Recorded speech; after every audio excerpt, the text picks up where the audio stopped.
Season 4 is kind of mid, but still it had me hooked just because of what happens with Homelander and A-Train. In my opinion, while this is definitely the weakest season so far, the development of these two characters in particular and their effect on the story, as well as others around them, was seriously entertaining. The fear, tension, and feeling that at any point everything could go completely wrong was so present every time A-Train or Homelander popped up on screen. Those are the feelings that got me watching The Boys in the first place. The fact that you as the audience have to accept that at any point everything can go to shit. And while the majority of season 4 failed to deliver these emotions, I want to talk about how Homelander and A-Train made up for it. For the vast majority of cases, I can safely say that in order to create a good villain who the audience likes and wants to follow, you need to not just make them terrifying, but also understand why they do what they do. If you simply understand them but they pose no threat, then it's not tense or climactic. And this is why both A-Train's redemption and Homelander losing his mind works so well in season 4. First, let's start with Homelander, because aside from all the credit that needs to be given to Anthony Starr's insane performance for this character, the way Homelander is written allows him to exude fear and tension just by appearing on screen. But why?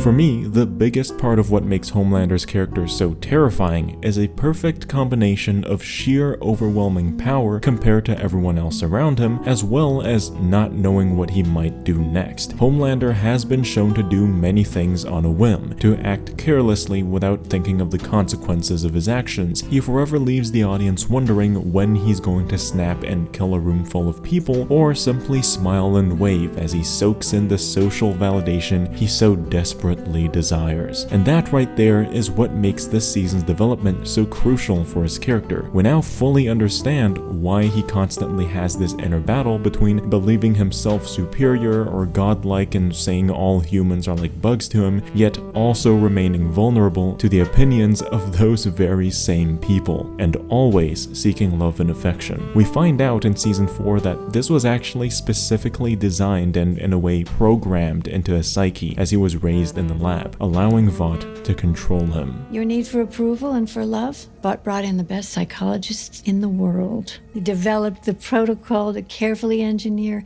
that need so that you would be obedient. And this weakness is something he tries to purge in season 4, leading to some of the craziest revenge moments we've seen so far when it comes to Homelander. To him, this emotional vulnerability is like a constant reminder that he's not a god, and not even a person, but instead simply an experiment. Or perhaps, as Stan Edgar describes it, something even worse. You are not worthy of my respect.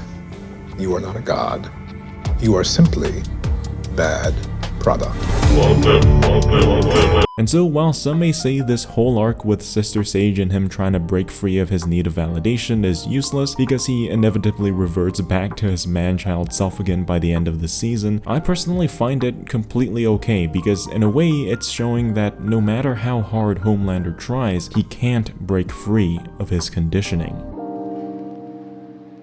So to expand upon this dynamic of Homelander needing people for validation and also believing them inferior at the same time, this sets up a lot of the tension we see in the presence of Homelander. It's this internal battle of, will he squash people like the bugs he believes they are, or is he going to succumb to his emotional cravings and desires? We have no physical power over you. We never did. You could have broken out of here anytime you wanted. We couldn't have stopped you, but you didn't, because you couldn't stand the idea that we would be disappointed in you. And this very conflict allows him to be unpredictable as the story progresses, because the delicate balance between these two always shifts as things change in the story. This is exactly what I'm talking about. Not one of you has the stomach to challenge anything I say. Want them to love me. No, buddy, I don't care what anyone else thinks but you. 18 to 34, 18 to 49, 25 to 54. They all love me. As far as I'm concerned, this whole planet is empty. Except for you and me. Interestingly enough, it also allows for characters with no superhuman abilities to stand tall in the face of the most powerful being on Earth. Meanwhile, those who attempt to fill the endless pit that is his need for love and affection are only useful and safe until he decides that they're no longer of value. In many ways, he's very similar to the people who he despises. These aren't his teammates, they aren't his friends. They're simply products for him to use to make himself look good or feel good. And the moment they stop delivering, well, they might as well be dead. Heart palpitation and a high fever, but it ain't no big thing. Okay, well, you're coughing all over me. It's fucking disgusting. Go further now. Further. Now, as for A-Train, this is probably one of the most satisfying character arcs we've had so far in The Boys. So let's talk about why that is. Well, first of all, it also follows the rule of how a character needs to be understood, villain or otherwise. A-Train. Just stay there and rest those useless fucking legs. A-Train. How could he do this to me? Just blow A-Train. But I think that simply having these points by themselves might make it look like A-Train is leaving Vought because he's getting bullied, when really there's a much deeper and more complex reason as to why his character behaves this way. And this is the part where I really like the fact they tie in a previously established concept with Homelander to introduce this redemption arc for A-Train. A superhero's greatest weakness, their emotions. And what do we see happen to A-Train in a time where he also craves that same love and affection? His family turns away from him after finding out he's a fraud. You never actually saved anyone, yet here you are lying to your own flesh and blood. I told you,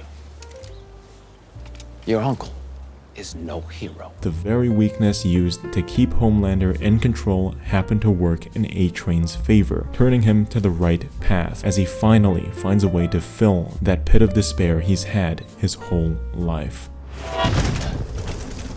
Big picture. What do you want to do?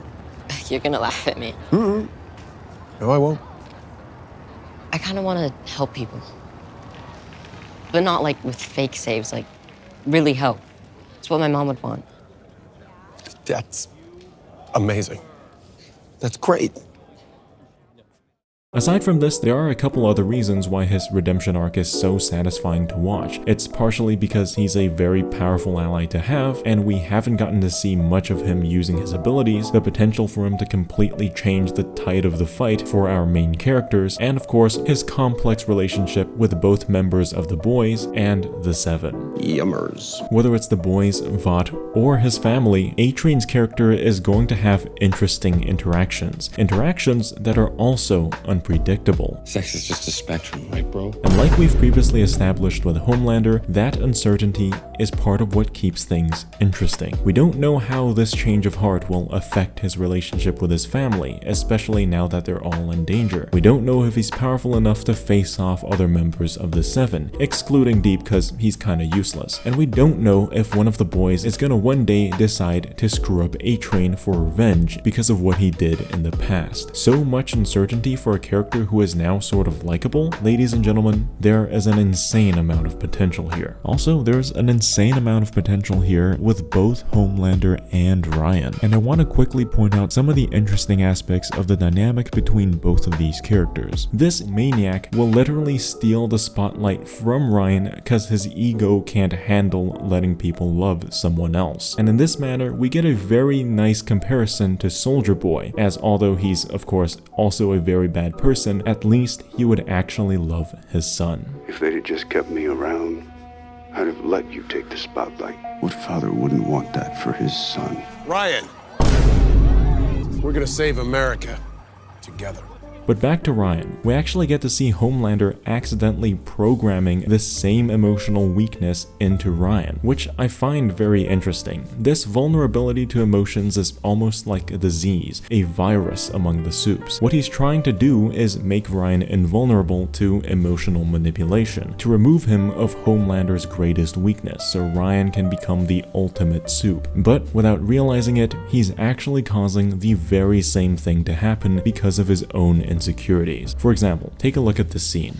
Okay, don't worry. You'll get plenty of solo saves, I promise. But I really do think that my being there is good for your numbers. I killed Coy. That's what you're upset about?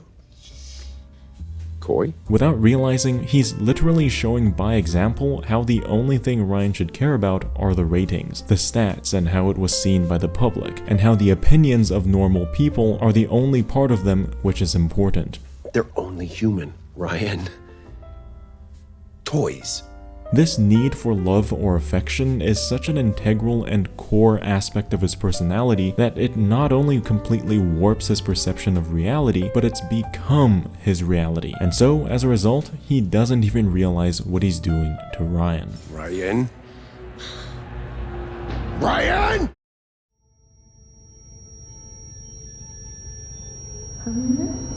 Fine. Surround yourself with people like her, and you can systematically eliminate anyone who gets in your way, but there's one person you will never, ever defeat.